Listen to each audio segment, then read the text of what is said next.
Hello and welcome. I'm Regan Holgate. And if you take a look over here, I'm not sure how well you can see it because it is pretty dark out here, but they've installed black rubber mats behind me, and they're using this as the main entry point for those dive teams and those boats that are out there searching.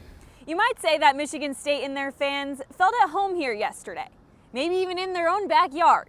But their backyard is 800 miles away, here at Mercedes-Benz Stadium in Atlanta, Georgia.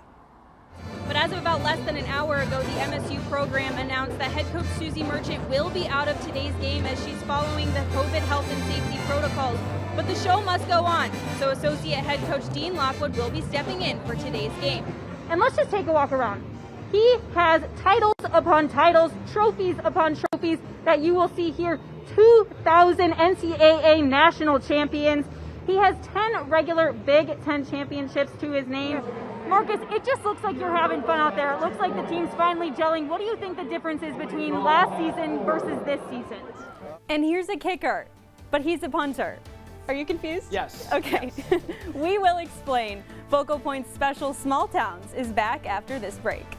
And here she is one more time for her final pass, a double back and an ice cold landing. Wow. She loved it, the team loved it, everyone loved it. Well, I have my friend Paul here with me to hand me one of these sandwiches.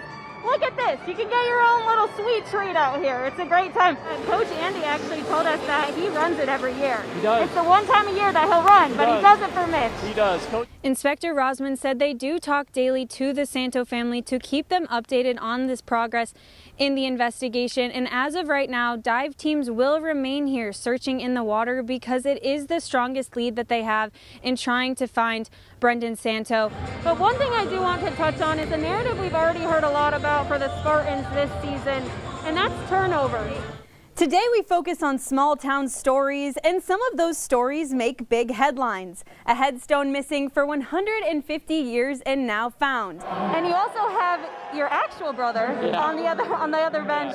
I saw him smiling when he saw you out there on the floor. What does it mean for you to have him here tonight too? It was really cool. Part of this has to do with the young talent that they rely on in Matilda Eck and Dee Dee Hageman. You really start to see the fatigue in these freshmen as they push past that 30-minute mark.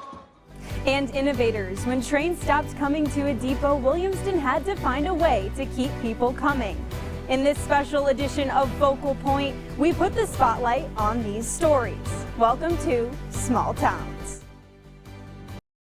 This was completely underground. It's the burning question that has haunted Loretta Stanaway for months. Was this the right monument for the right person? Was this person actually buried here? In 1875, Lansing city workers moved all the bodies and headstones from Oak Park Cemetery to the new Mount Hope Cemetery. Well, all of the headstones except for one. His, somewhere in the transition, ended up missing. Peter J. Weller's headstone had been missing for a century and a half. 146 years. This is the monument for Peter J. Weller, who was a pioneer in the city and a Lansing businessman. The stone surfaced in an online estate sale auction. A former Lansing resident living in California saw it and thought, you know, that's a pretty weird thing to have on an auction site, and maybe it belongs on a grave. After doing some digging, Loretta found out the headstone has quite a history. An Okemos family had been using it for decades as the perfect cold stone to make fudge. And for those who make fudge daily, like here in Holt, the marble makes all the difference. Gonna cause it to get thicker. The white marble slab at the backside was used for many, many years in that family to make fudge for the holiday season. It is something of a mystery.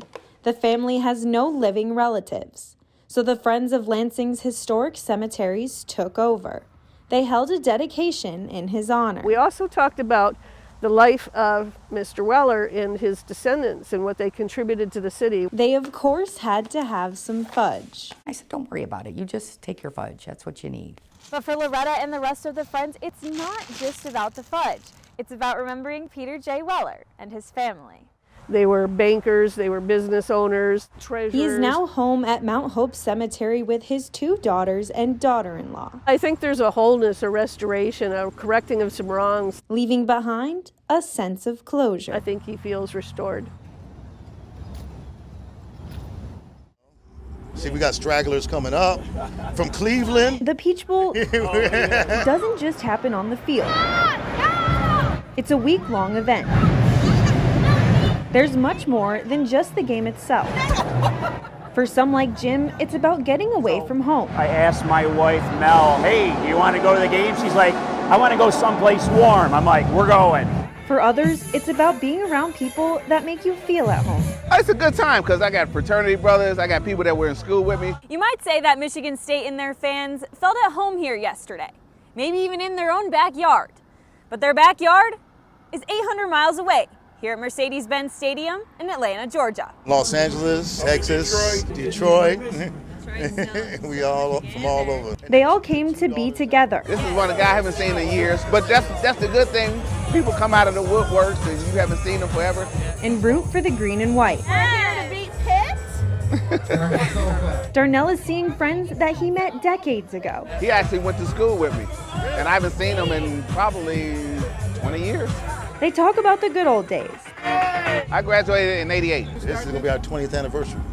Yeah. All run by Michigan State grads. All Michigan State grads. And the future. Next year, we'll be in the Rose Bowl. Come to my house.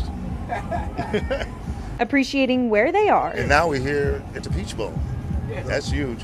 And the friends they are with. Yeah, each year is like more and more. You know, you appreciate it. You appreciate it more and more over time. In Atlanta, The bowl game now has become part of that. Regan Holgate. Focal Point News.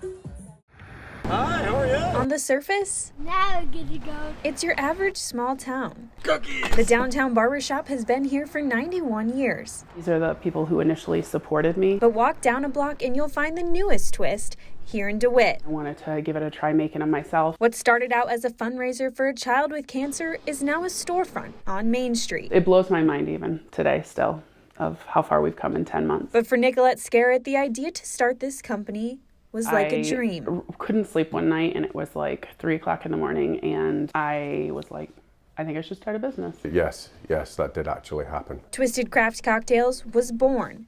She knew the demand was big. I like the fact that I don't feel like it was forced at all. I feel like it's very organic. All of the ingredients in a jar, except the alcohol for an infused cocktail. They just have to add their favorite liquor, stick them in the fridge for 3 days. You would think if you start a cocktail company, you like alcohol, right? Just the opposite, actually. Crazy, but I barely drink. But her husband, Jeff, does. Yes. He's been coined the official taste tester. It's the best part of the business. But really, he's just here to support his wife. So I've always thought that Nicolette would be very good at this, and I couldn't be more proud of her. He's 100% behind me. The reason for her success? People keep telling other people. The majority of what we've created has been people telling their friends, telling their family, giving it as gifts, and the other family coming back for more. And it's keeping her busy. I'm too busy to drink anyways, for real, but